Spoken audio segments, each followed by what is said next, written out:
안녕하세요. 베아트리체의 책 산책입니다. 며칠 전 삼성 이건희 회장님이 별세를 하셨죠. 그리고 더 안전하고 건강해지기 위해 독감 주사를 맞고 뜻하지 않게 사망하신 분들도 계시고요. 코로나로 음주운전 교통사고로 더불어 끔찍한 일들로 인해 이러저러한 사망 소식에 마음이 좀 편치 않은데요. 그래서인지 요즘 죽음에 대해 생각해 보기도 합니다. 한 치 앞도 모르는 우리의 미래이기에 가끔은 죽음에 대한 생각과 준비가 필요하다고 했던 셀리 티스테일의 말이 생각나서 오늘 준비해 봤습니다. 제목은 인생의 마지막 순간에서입니다.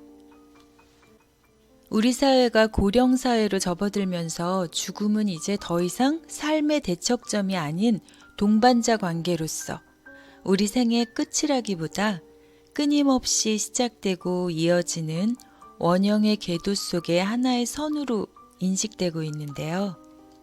시중에 워낙 죽음에 관련된 책들이 많다 보니 지인에게 이 책을 처음 소개받았을 때 죽음에 대한 좋은 책들 중에 한 권이겠구나 생각했었어요. 다만 이 책이 뉴욕타임스 평론가들이 선정한 2018 올해의 책이라는 타이틀보다는 사실 이 책의 부제인 죽음과 죽어감에 관한 실질적 조언이라는 문구가 제 눈에 쏙 들어왔었어요. 누구나 한 번쯤은 사랑하는 사람의 죽음을 곁에서 지켜봐야 할 때가 있잖아요. 생의 마지막 즈음에서는 나의 죽어감도 지켜볼 테고요.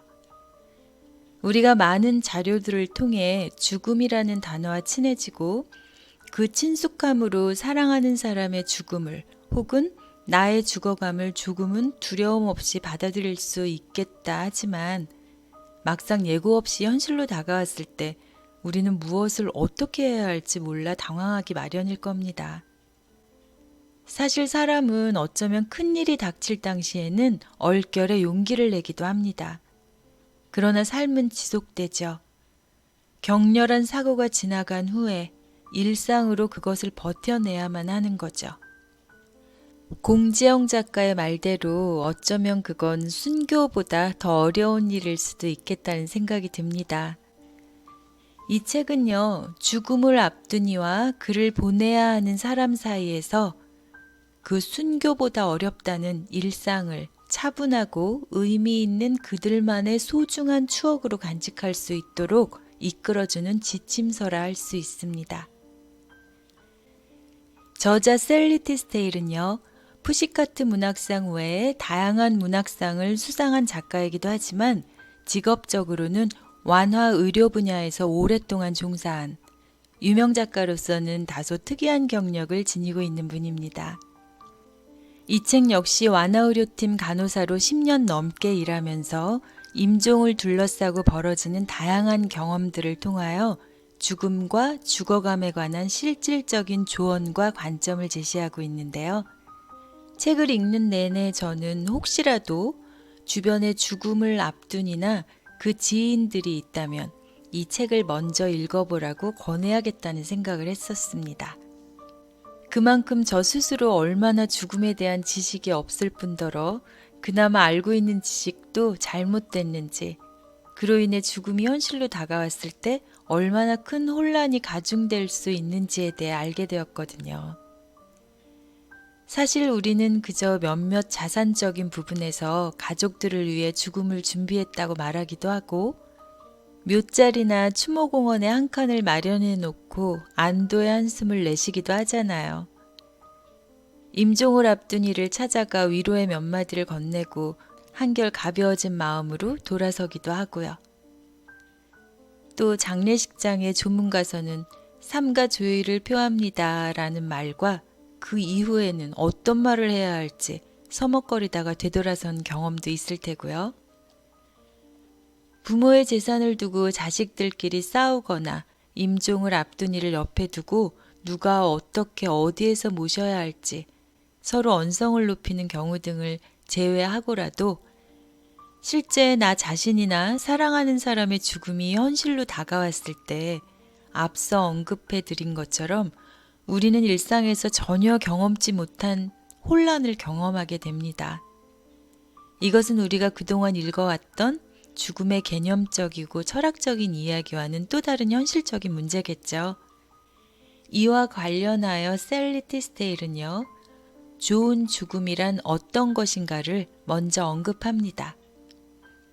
좋은 죽음을 위하여 당사자와 주변인들이 어떻게 의사소통을 해야 하는지, 시간차별로 죽음을 앞둔 마지막 몇 달, 몇 주, 며칠, 그리고 임종 순간에 어떤 일이 일어날 수 있으며 우리는 무엇을 해야 하는지, 임종 후 내가 이용할 수 있는 것은 무엇이며 나는 어떤 것을 선택할 수 있는지, 그리고 마지막 숨을 거둔 후에 내쉬는 또 다른 숨이라 할 수 있는 애통에 대해 언급함으로써 죽음은 단지 피할 수 없는 걱정거리가 아닌 사랑하는 사람과의 마지막 추억으로 간직할 수 있는 체험임을 알려줍니다.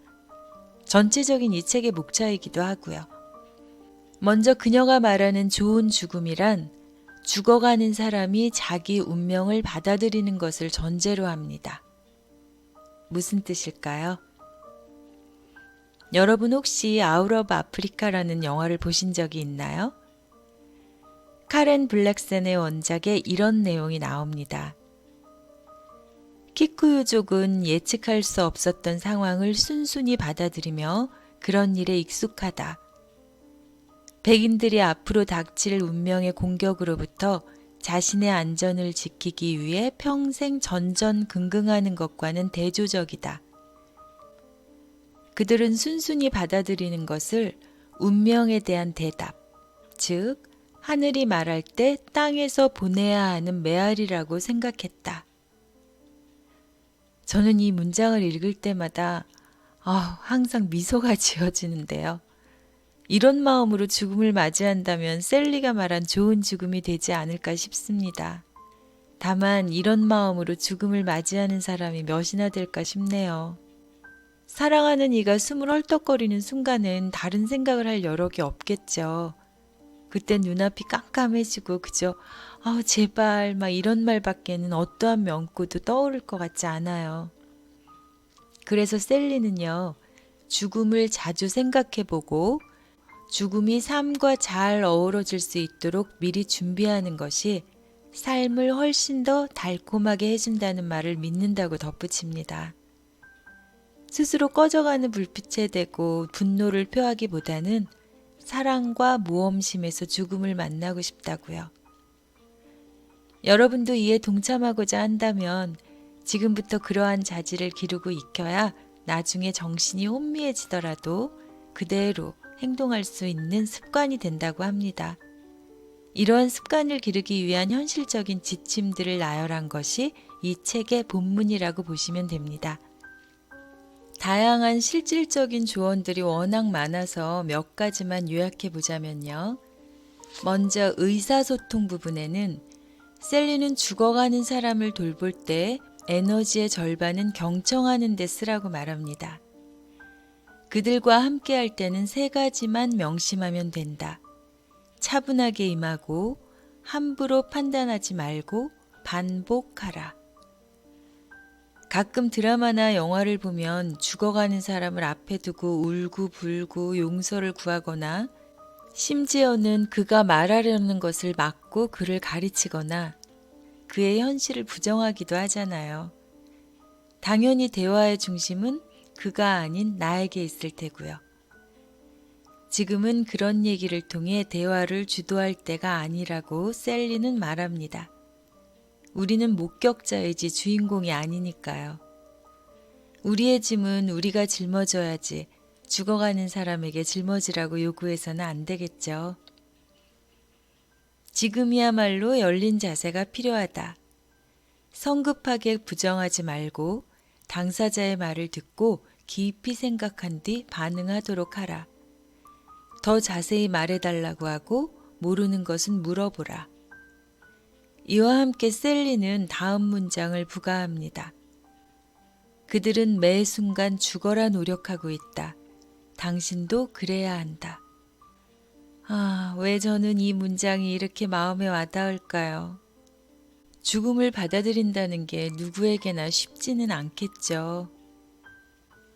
죽음을 앞둔 몇 달이 되었을 때 죽어가는 사람과 돌보는 사람이 직면한 첫 번째 과제이자 가장 힘든 과제 중 하나는 만사가 예전 같지 않을 거라는 사실을 받아들이는 것이라고 합니다.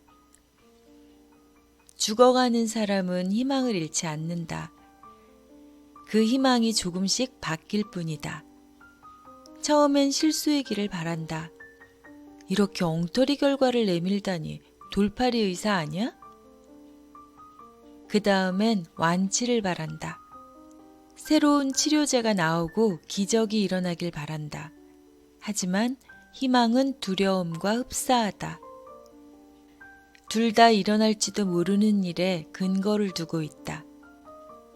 완치에 대한 바람과 완치되지 못할 거라는 두려움은 난 죽지 않을 거야 라는 생각의 다른 버전일 뿐이다.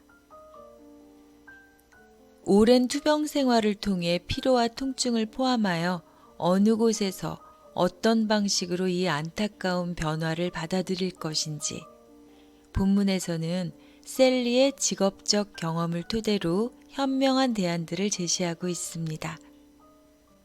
마지막 몇 주 혹은 며칠이 임박해오면 죽어가는이 아닌 죽음을 앞둔 당사자로서의 변화를 맞이하게 되는데요. 사실 이 부분에서 제가 얼마나 무지하고 잘못된 지식을 가지고 있었는지 깨닫게 됐거든요. 임종을 앞둔 환자는 아무것도 먹거나 마시지 않아야 오히려 더 편하다는 점. 그러기에 인공영양, 즉 튜브를 끼워 영양물을 보급하는 경관영양이 죽어가는 사람에게는 오히려 통증과 감염, 궤양 같은 합병증을 유발할 수 있는 고문이나 다름없을 수도 있다는 것도 그렇고요. 죽기 며칠 전에 환자에게 나타나는 선망 증세나 환자가 죽음에 이를 때까지 계속 진정제를 투여하는 완화적 진정치료, 이를 시행하기 위한 까다로운 조건들, 더불어 혼수 상태인 사람은 뇌간 유발 반응 청력 검사에서 정상으로 나타난다고 합니다. 그래서 환자가 늘 당신의 말을 듣고 있다고 생각하라는 조언도 눈에 띄었습니다. 우리의 잘못된 지식으로 임종을 앞둔 환자에게 내리는 처방적 치료들 중 많은 것들이 환자를 위한 것이 아니라는 사실에 놀라기도 했는데요. 정상적인 죽음의 과정인데도 간병인과 가족이 특히 괴로워하는 게 바로 죽어가는 사람이 목에서 나는 갈에 끓는 듯한 소리라고 합니다.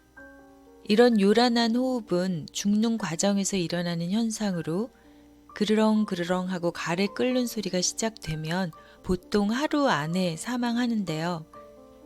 이 소리를 줄이겠다고 안타까운 마음에 약물을 투여하지만 숨소리가 요란하다고 환자에게 혼란과 동요와 구강건조를 야기하는 약물을 꼭 써야 하는지, 호스피스 직원의 말을 인용하자면요. 이런 약물은 흔히 환자가 아닌 환자 가족을 치료하는 용도로 처방된다고 합니다. 갈에 끓는 소리를 내는 당사자는 고통을 거의 느끼지 않는다네요. 호흡기 자체에 문제가 생긴 게 아니기 때문인데요. 환자의 불편이 아닌 당신의 불편을 해소하고자 약물을 투여하는 것은 재고해야 한다고 셀리는 말합니다. 임종의 순간 그 이후부터는 시신처리나 장례 문제 등이 현실로 다가올 텐데요. 이 책에서는 매장이나 화장 외에 각 나라에서 실시되고 있는 다양한 장례 문화들도 소개하고 있습니다. 개중에 리소메이션이나 프로메션 등 선진 기법으로 사업화되어 있는 시신 처리 기법들도 보실 수 있습니다. 세상에나 이런 방법이? 하고 놀라실 것들이 많이 소개되어 있으니 참고하셔도 좋을 것 같습니다. 당신의 몸에 벌어질 일을 결정할 사람은 당신의 유언 집행자나 대리인이다. 당신의 뜻을 반드시 존중해 줄 사람을 선택하고 당신이 바라는 것을 그들에게 확실히 알리도록 하라. 당신의 몸은 당신이 책임질 수 있는 마지막 대상이며 그 몸을 어떻게 처분할지는 당신이 내릴 가장 개인적인 결정이 될 것이다. 이러한 결정을 상실감에 빠진 가족들에게 떠넘기지 마라. 자기 선택권에 대한 셀리의 조언입니다. 사랑하는 사람은 떠났습니다. 떠나보낸 사람들에게 남은 것은 마지막 숨을 거둔 후에 내쉬는 또 다른 숨, 바로 애통이죠. 애통은 뭐지? 하면서 순간적으로 얼어붙는 상태이다. 너무나 익숙했던 것이 사라졌다. 사람뿐만 아니라 그 사람과 나눴던 일상까지 전부 다 사라졌다. 내가 이걸 하면 넌 저걸 했는데, 내가 이렇게 말하면 넌 저렇게 대답했었는데, 손을 뻗으면 늘 거기 있었는데, 이젠 손을 뻗은들 아무것도 없다. 애통은 메비우스의 띠처럼 기적의 띠가 되어 계속해서 우리의 주변을 맴돕니다. 그렇다고 죽음을 부정하는 것은 아니죠. 다만 이미 일어난 일을 계속해서 기억하는 것입니다. 욱신거리는 치아를 슬쩍 만져보고 그냥 놔두듯이 그들은 그렇게 애통한 마음을 끌어안고 살아갑니다. 여러 MRI 연구 결과 애도하는 뇌는 다른 감정과 다른 패턴을 보인다고 합니다. 감정은 보통 뇌의 특정 부위만 밝히지만 애통은 기억과 화, 시각적 이미지 등 온갖 부위에 영향을 미친다는 거죠. 이러한 그들을 위로한답시고 우리는 해서는 안 될 말들을 하곤 합니다. 그는 더 좋은 곳으로 갔어. 넌 좋은 사람을 만나 다시 결혼하게 될 거야. 덕분에 그래도 너희 어머니와 아버지가 다시 함께 있게 됐잖아. 어리석게도 사람들은 이런 말을 예사로 내뱉죠. 딸을 잃은 어머니에게 그 아이의 업보인 걸 어쩌겠냐고 말하는 사람까지 봤습니다. 그럴 땐 성격 좋은 친구에게 장례식 동안 바보 같은 사람들을 사전에 좀 걸러달라 부탁하라고 셀리는 말합니다. 그렇다면 진정한 애도는 어떻게 하는 것일까요? 셀리는 자신의 경험을 이야기합니다. 나는 가슴에 울음이 가득 차 있었지만 그때까진 전혀 울지 않았다. 내내 차분한 상태를 유지했다. 그런데 목사가 어머니 관에 손을 올리는 모습을 보자 더 이상 참을 수가 없었다. 그런 친근한 표현 하나가 내 어머니의 삶을, 수줍고 소박하고 자애로운 내 어머니의 삶을 온전히 인정해 주는 것 같았다. 마침내 난 울음을 터뜨릴 수 있었다. 내 흐느낌 소리가 공기를 가르면서 퍼져나갔다. 마침내. 물론 애도하는 사람에게 하지 말아야 할 말이 너무나 많습니다. 그렇다면 해야 할 말은 무엇일까요? 널 사랑해. 정말 안타까워. 그 중에서도 셀리가 권하는 가장 좋은 말은 바로 이것입니다. 혹시 하고 싶은 이야기가 있니? 무슨 이야기든 괜찮아. 그 사람을 어떻게 만났는지, 그 사람이 어렸을 때 어땠는지, 그녀가 어떤 음식을 좋아했고, 둘이서 떠난 여행은 또 어땠는지, 그가 왜 저 끈있는 운동화를 그토록 좋아했는지, 마지막 순간이 어땠는지, 무슨 이야기든 기꺼이 들어주라고 합니다. 애통은 반복해서 토로해야 하는 이야기입니다. 집에 돌아왔더니 데이비드가 보낸 편지가 있었다. 캐롤의 무덤에 새가 둥지를 틀어 자그맣고 하얀 알을 4개나 낳았다는 소식이었다.